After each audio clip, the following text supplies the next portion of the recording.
नमस्कार, मैं गीता आप सभी का खोज खबर में स्वागत करती हूँ। मेरे साथ हैं मुकेश आनंद झा जी, जो कि सुप्रीम कोर्ट के वकील हैं।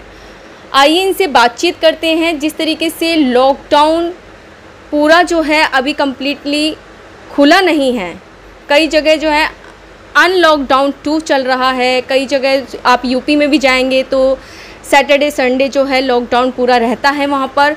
लेकिन इस बीच में जो महिलाओं के साथ अत्याचार हो रहे हैं, कहीं ना कहीं वो इन अत्याचारों से जूझ रही हैं। इस चीज़ के निपटारे के लिए उन्हें कैसे आगे आना चाहिए, जिस तरीके से जो FIRs वगैरह होती हैं, कंप्लेंट्स वगैरह लिखवाती हैं, उस पर कहीं ना कहीं उनकी सुनवाइयाँ नहीं हो पा रही हैं। तो आइए इस चीज़ की जानकारी प्राप्त करते हैं मुकेश आनंद झा जी से। मुकेश आनंद झा जी, आपका मैं खोज खबर में स्वागत करती हूँ।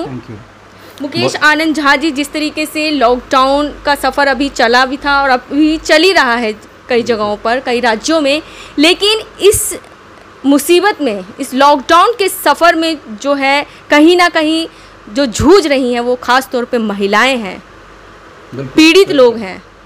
तो इसके लिए कैसे वो अपनी आगे जो है कंप्लेंट्स दायर करें, किस तरीके से कोर्ट में जो है उनकी सुनवाई हो ताकि उन्हें न्याय प्राप्त हो? बहुत अच्छा प्रश्न आपने उठाया है, क्योंकि जो न्याय व्यवस्था है वो ऐसे ही लोगों के लिए है जो कमज़ोर हैं, पीड़ित हैं, जैसे महिलाएं हैं, गरीब हैं, शोषित हैं। तो न्याय की ज़रूरत उन्हीं को होती है। जो मजबूत होते हैं वो तो बिल्कुल मतलब उनके खिलाफ ही काम करते हैं। लॉकडाउन में ये एक बड़ी समस्या हुई थी कि कोर्ट्स बंद हो गई थी, तो अगर कोई न्याय की ज़रूरत हो, जैसे पुलिस वाले को आपने कंप्लेंट की, चाहे दहेज की हो, सेक्सुअल हैरेसमेंट की हो, मारपीट की हो, तो वो चूँकि बहुत सारे कामों में व्यस्त थे और अगर उस पर कार्रवाई नहीं करते हैं तो फिर जो कंप्लेनेंट है, जो पीड़ित पक्ष है, उसके पास क्या रेमेडी बचती है। इन्हीं सब चीज़ों पे बहुत दिनों से मंथन चल रहा था। तो सुप्रीम कोर्ट में तो कार्रवाई चल ही रही थी कि वीडियो कॉन्फ्रेंसिंग से चल रही थी, लेकिन अगस्त के पहले हफ्ते में 5 अगस्त के करीब से जो कोर्ट है वो सभी रेगुलर मैटर्स को सुन रही है। अंतर सिर्फ इतना है कि पहले फिजिकल हियरिंग होती थी, यानी जो कोर्ट होती थी उसमें जाके खड़े होकर आप बहस करते थे, जो ट्रेडिशनल सिस्टम है। लेकिन इस कोरोना के समय में उसको थोड़ा सा मॉडिफाई किया गया है। जितने भी कोर्ट्स हैं, कोर्ट रूम्स हैं, जजेस हैं, उनका व्यक्तिगत नंबर है और उनको एक वेबसाइट, एक कनेक्शन प्रोवाइड किया गया है। वेबएक्स उसका एप्लीकेशन का नाम है। तो वो जो लिंक है वो लिंक अवेलेबल है।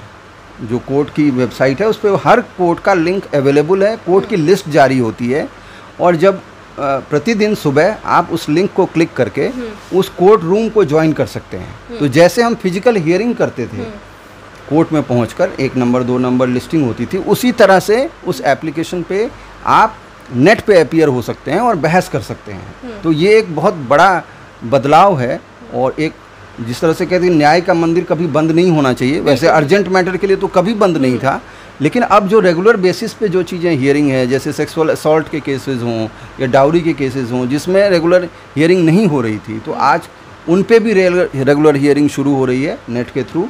और आप जो भी कार्रवाई चाहते हैं वो अपने वकील साहब के पास जाएँ और वहाँ से उनसे फाइल करवा के वो आर्गूमेंट हो सकती है। यानी चीज़ें अब धीरे धीरे नॉर्मल की तरह आने लगी हैं और उस पर ऑर्डर्स भी पास हो रहे हैं। जिस तरीके से अभी आपने काफ़ी जो है कोर्ट खुले भी हैं काफ़ी मुद्दों पे, जैसे कि अभी सुशांत सिंह जी का देख लीजिए, राजपूत जी का देख लीजिए, और भी काफ़ी विधायकों के जो है जो उनको कोर्ट में पेश किया गया। बिल्कुल बिल्कुल। आप शायद राजस्थान का केस कह रहे हैं। राजस्थान में जो हियरिंग हुई, जो वहाँ पे गहलोत सरकार के खिलाफ जो सचिन पायलट ने किया था, उसकी भी हियरिंग हुई। सुशांत सिंह राजपूत की रेगुलर हियरिंग चल रही है। तो सुप्रीम कोर्ट फंक्शनिंग कर रही है, ट्रायल कोर्ट और हाई कोर्ट भी अपना अपना काम कर रही हैं। अंतर सिर्फ इतना है कि पहले फिजिकली जाते थे, एक्सेस होता था, हर जगह हर आदमी जा सकते थे। अब आप अपने एडवोकेट के थ्रू, उस लिंक के थ्रू वहाँ अपीयर हो सकते हैं। तो ये बदलाव है और मैं इस बात को कहता हूँ कि ये पहले से कई मायने में फ़ायदेमंद है, क्योंकि पहले फिजिकल हियरिंग के लिए लंबी लंबी, दिल्ली में तो वैसे ही बहुत दूरी है, खासकर ज़िला अदालतों में, कहाँ द्वारका है, कहाँ साकेत है। मैं अगर साउथ एक्स से जाना चाहूँ रोहिणी, तो काफ़ी दूर है। तो उस मामले में वो जो वीडियो कॉन्फ्रेंसिंग से अपीयरेंस होती है वो कई मामले में इस तरह से फ़ायदेमंद है कि इतने डिस्टेंसिंग की ज़रूरत नहीं है।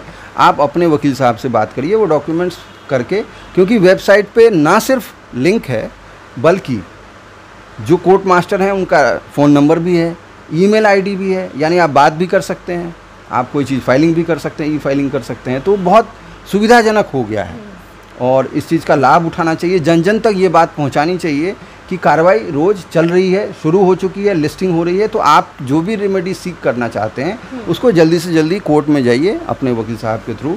थोड़ा सा टेक्निकल ये है कि आपको किसी एक्सपर्ट्स के थ्रू जाना होगा और धीरे धीरे चीज़ें जब नॉर्मल हो जाएंगी तो फिर बाकी चीज़ें भी चलने लगेंगी। ये तो आप देखेंगे लगातार कार्रवाई चल रही है कोर्ट में। हाँ, बस ये है कुछ जो बहुत टेक्निकल चीज़ें हैं जिसमें बहुत लंबी बहस की ज़रूरत है या जो क्रॉस एग्जामिनेशन है, ज़िरह करना है, उन चीज़ों में अभी नहीं हुआ है, शायद आगे हो जाए। लेकिन बाकी जो मैटर है जिसमें अर्जेंट रिक्वायरमेंट है, जैसे मैंने आपको बताया कि बेल मैटर है, जैसे एफआईआर करवाना है, मेंटेनेंस चाहिए, डोमेस्टिक वायलेंस है, तो इसमें त्वरित कार्रवाई हो रही है।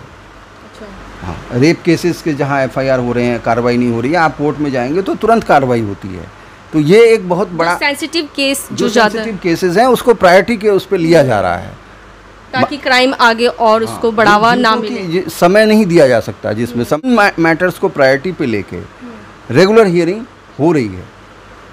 तो ये है कि लोगों को इस चीज़ की जागरूकता नहीं है अभी कि हमारी जो सुनवाइयाँ हैं वो कोर्ट में हो रही हैं, पर ये किस माध्यम से हो रही है ये हमें जानना बहुत ज़रूरी है। जिस तरीके से मुकेश आनंद झा जी ने बताया कि वीडियो कॉन्फ्रेंसिंग के जरिए जो है हम लोगों की जो भी हम लोग हैं जिनके साथ अत्याचार हो रहा है, जो भी समाज में अत्याचार जिनके साथ हो रहा है, वो अपनी सुनवाई कर सकते हैं और उनकी सुनवाइयाँ हो भी रही हैं। लेकिन बहुत ज़्यादा जो सेंसिटिव केस हैं उनको तो कोर्ट में भी पेश किया जा रहा है। क्यों सर, ऐसा ही बिल्कुल बिल्कुल उनको किया जा रहा है, अक्यूज को भी पेश किया जा रहा है। कई एमएलएज हैं जिन्होंने जो लिप्त हैं इन चीज़ों में, उनको बिल्कुल कोर्ट में पेश किया जा रहा है, रिमांड पे जेल भेजा जा रहा है। तो वो सारी चीज़ें जो हैं वो हो रही हैं। तो आप कंप्लेन दायर करने से, कोर्ट में जाने से घबराइए मत, क्योंकि वहाँ पे आपकी सुनवाई की जाएगी। और अगर बहुत ही अर्जेंट है, अगर बहुत अर्जेंट नहीं है, समय से फ़र्क नहीं पड़ता, तो उसको तो वो हो सकता है उसको कुछ दिन के लिए डेट दी जाए। लेकिन अगर बहुत अर्जेंट है तो उसकी कार्रवाई तुरंत होगी। ये इस बात के लिए आप निश्चिंत रहिए।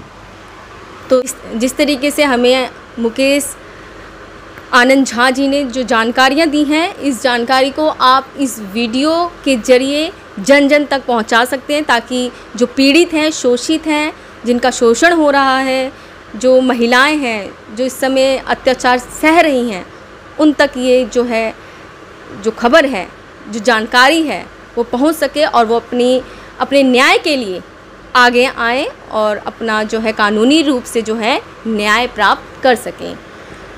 तो मुकेश आनंद जी, आपका बहुत बहुत धन्यवाद, आपने हमें इतनी अच्छी जानकारी दी सभी को। तो आप लोग खोज खबर को देखते रहिए, खोज खबर को सब्सक्राइब कीजिए, लाइक कीजिए, शेयर कीजिए, कमेंट्स कीजिए एंड बेल आइकन दबाना ना भूलें।